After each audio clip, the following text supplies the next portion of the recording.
Monthly? Every day. I travel twice a month. I travel a lot for work, but of course for pleasure, I'd like to travel twice a month. So, dalawang holiday per month. Locally, I travel about 10 times a year. Visayas, Mindanao, ganun. Cebu. Well, for leisure, once a month is okay. For work, kung pwede, wala. Okay lang.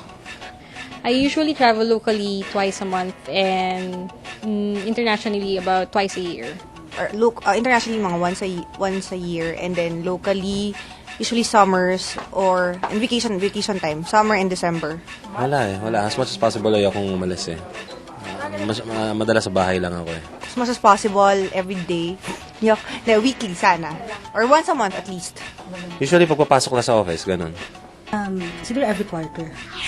So, ikaw, why don't we tell them kung ano ba talaga ang kailangan kapag gusto nila mag-venture sa ganitong klaseng industriya? Well, first and foremost, they have to know na magkaiba ang travel agency at ang freight services. So, pag-usapan na natin kung ano ba ang mga kailangan para sa isang travel agency. And sa pagkaalam ko, Iko, there are 3 types of travel agencies. Tama ka dyan, Charlie. Ito ang multiples, miniples, at independent. Multiples being? Well, multiples come from larger international chains. Sila yung tipong may branch sa kahit anong bansa. So, kung gusto mong pumunta, let's say, sa bahay ni Santa Claus, kayang-kaya ka nila ipadala. And syempre, yung miniples naman, smaller chains. And yung independent, they're the ones who cater to a particular group or niche market. For example, politicians, OFWs, and other job classes. Tama ka dyan siya. So guys, taga lang with us at pag-usapan na natin kung ano ba ang mga essentials sa pagsisimula ng isang travel agency.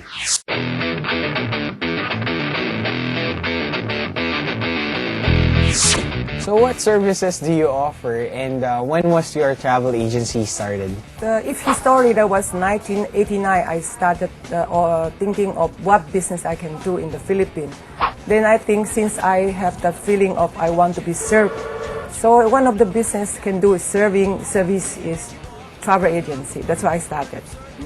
And service we offer actually is just like basically people know that will be international ticket, domestic ticket, travel to abroad, and foreigner coming to the Philippines, and also documentations.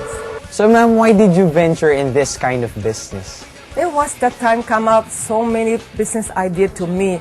I want to make something like Christian Dior, something like branded things in name of after my name. Make a shoes, make a clothes. And then because that one, I was thinking the capital behind might be bigger because I was concerned if I want to make something like clothes business, like name, then of course has to be my own factory, my designer, many manpower here to begin. So I was thinking maybe the travel agency at the time, since after my marriage, I was trying to guide in the travel agency. So something like I know it, so I do it. Do you need a big capital to set up your own travel agency? Not really big, but you have to remember you will always have a running money in there because you need to pay to the hotel when you come to Imbang. When you go to Albang, you need to pay Ayada, and Ayada require you a certain amount standby there. And then other business like other special, your airline, you have any commitment, then you have to stand by another money there to later on in your office inside on internal rolling money all the time. What are the essential things that you need to put up a travel agency? That time, because since I was guide Japanese before, I really read about many history about Philippines.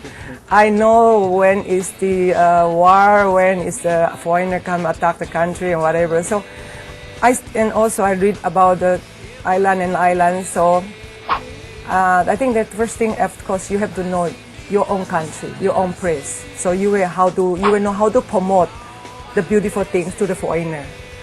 Because my first starting is really imbang. We call it imbang, meaning it's foreigner coming here. Yeah. So that's how I started with. That's the things I need to know at that time.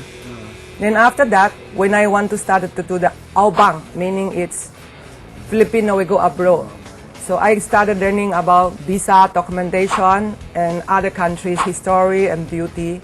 And of course, abagus, how do they control the ticket in international flight. That time, because we are focused on inbound So location will not be the most important priority reason. Because when we talk about inbound, it's foreigner coming here, but they don't come to my office. What we need is office only.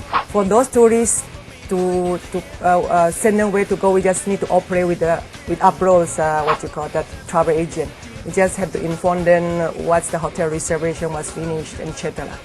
So that was when we first location is only concern for communication.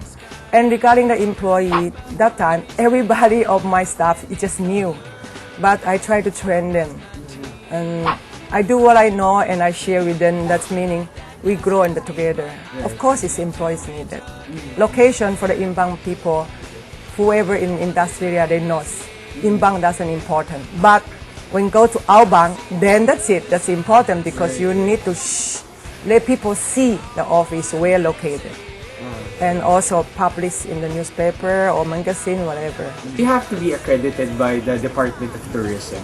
Accredited is better because we want to be recognized by the tourism. And so other country people, the foreigner, they want to know our background. They can see the history from our website. We are accredited. So ma'am, as a businesswoman, what is that one lesson that you would like to share to all aspiring entrepreneurs out there? For me, sincere and don't give up. But when anything you start, you do it until the end. That's my best advice. Ang galing, no? And Iko, as always, talagang kitang-kita na importante talaga ang pagiging passionate para sa business mo. In this case, passion for travel. O nga, pero Iko, paano yun?